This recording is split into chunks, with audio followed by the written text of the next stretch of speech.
En el ciclo de desarrollo de productos electrónicos se trabajan distintos ámbitos de la electrónica, tales como apartado informático, programación,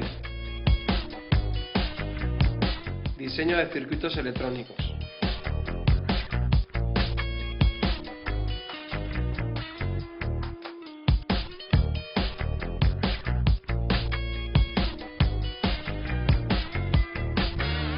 automatismos,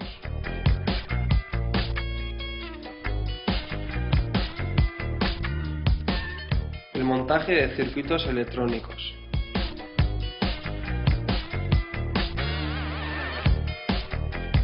energías renovables,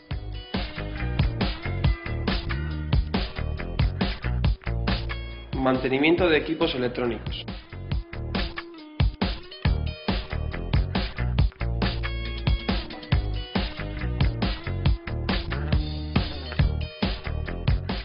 realización de circuitos eléctricos,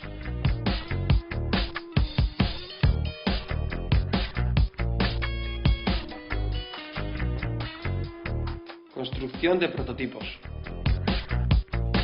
En definitiva, busca obtener una titulación que permita tener el máximo número de salidas posibles, tanto laborales como de estudios superiores, como los estudios de ingeniería. Para lograr este fin, ofrecemos a nuestros alumnos nuestros recursos humanos y tecnológicos, aplicando a nuestro proceso de enseñanza metodologías innovadoras, tales como la metodología PBL, resolución de problemas, que permite trabajar competencias como el trabajo en equipo, iniciativa, organización, etc. Competencias que valoran las empresas del entorno con las que trabajamos.